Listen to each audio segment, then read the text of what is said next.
नमस्कार, मैं हूं रवि सक्सेना और अब मेरे साथ देख रहे हैं रुहेलखंड समाचार। इस समय उत्तर प्रदेश के रामपुर से एक ऐसा घोटाला सामने आ रहा है जिसे आप देखते ही भाप जाएंगे। ये आप मैं सही सुन रहे हैं मेरी बातों को, जिसे आप देखते ही भाप जाएंगे।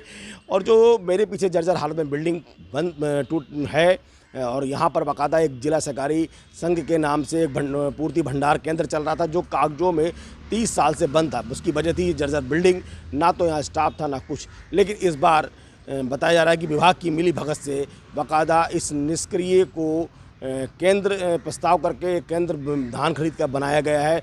जबकि आरोप है इन पर विभाग पर कि जो सक्रिय थे उनको अनदेखी करके उनको केंद्र की जगह नहीं दी गई है, ना स्वीकृति की गई है। देखिएगा मेरे इस रिपोर्ट में।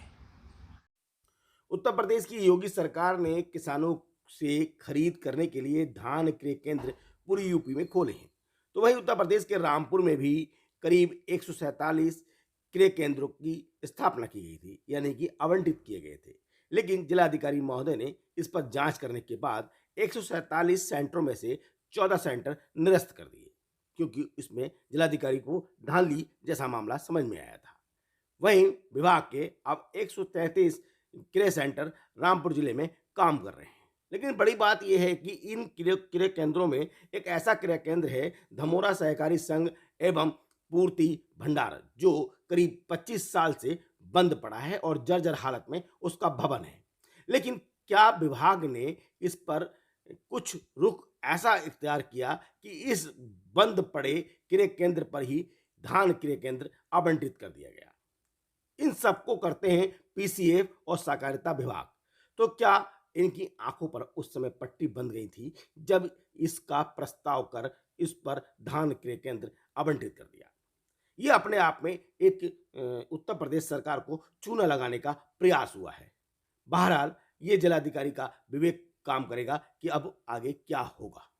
उत्तर प्रदेश के रामपुर से एक ऐसा मामला सामने आ रहा है जहां पर गेहूं खरीदारी को धान खरीदारी को लेकर के सेंटर था, बाकायदा सेंटर चल रहा था। यहां पर करीब 30 साल पहले धमोरा सहकारी संघ एवं पूर्ति भंडार नाम से ये पूरा भवन है जो जर्जर हालत में है। और इसी सब कुछ यहाँ पर मतलब सरकार को कैसे चूना लगाया जाता है, सरकार के जो सरकार की योजना है उन योजनाओं को कैसे अधिकारी और विभाग की साठगांठ से ये सब चूना लगता है, ये सब हम बात करेंगे। आज हमारे साथ हैं जिला सहकारी संघ के चेयरमैन सुभाष गुप्ता जी सब बात करेंगे आखिरकार ये सब माजरा है क्या। सुभाष जी, आप भी मैंने सुना है कि इसके डायरेक्टर रह चुके हैं। मैं 10 साल इसका डायरेक्टर रहा था। पिछली बार 5 साल भी मैं डायरेक्टर था, उससे पहले भी मैं 5 साल डायरेक्टर रहा था। और ये इसमें लगभग 30 साल पहले कोई गमन हुआ था। जब गमन हुआ था तो तब से ये संस्था बंद है।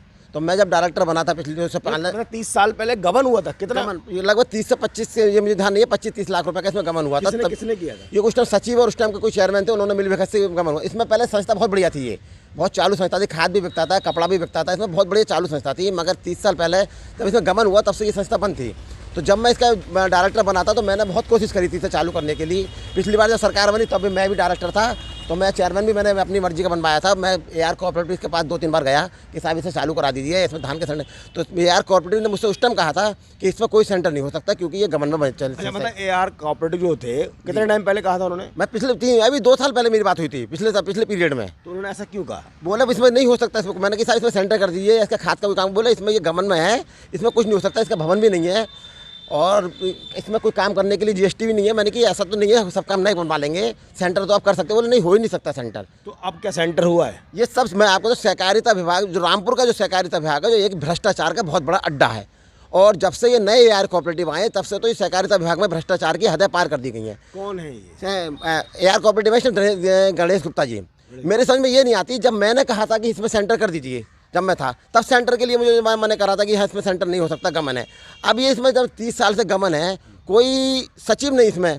पिछली बार जो सचिव था वो किसी दूसरे के सचिव को, इंचार्ज को इसमें दिया जाता है कि एक्स्ट्रा में कि आप चार्ज ले लीजिए, कोई स्टाफ नहीं। अब इन्होंने क्या कर, पूरा भ्रष्टाचार करने के लिए, धान खरीद में घोटाला करने के लिए आनन फानन में इन्होंने किसी अपनी मर्जी के सचिव को यहाँ पे पोस्ट करा और किसी पता नहीं कहाँ की संस्था के, कहाँ के कोई स्टाफ इन्होंने शायद करा होगा जिसे इंचार्ज बनाया जा सके। यही मेरी जानकारी नहीं किसे इंचार्ज बनाया है। तो क्या ये प्रस्ताव हो सकता था? प्रस्ताव नहीं, मेरे हिसाब से तो नहीं होना चाहिए।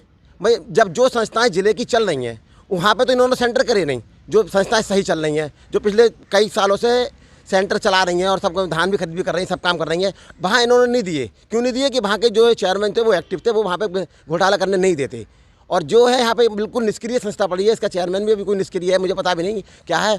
और यहाँ पे कोई स्टाफ नहीं, यहाँ पे इन्होंने सेंटर दिया जो कि नियमानुसार सेंटर हो ही नहीं सकता। यहाँ पे सेंटर नहीं हो सकता बिल्कुल। जैसा कि देखा कि अभी मैंने यहाँ पर जो जिला सहकारी संघ के चेयरमैन थे सुभाष गुप्ता जी, उनसे बात की है। उन्होंने बताया कि जो सक्रिय कोऑपरेटिव हैं, जो संघ हैं, वहाँ पर सेंटर को स्वीकृत ना करके जो बंद पड़ा है, जैसा कि देख रहे हैं आप, जर्जर हालत में बिल्डिंग है, बंद पड़ा है, इसका प्रस्ताव करके कहीं ना कहीं झोल झाल करके और इस सरकार की पैसे को गबन वन जो भी हम कह सकते हैं करने का एक प्रयास किया गया है। नमस्कार, मैं हूं रवि सक्सेना।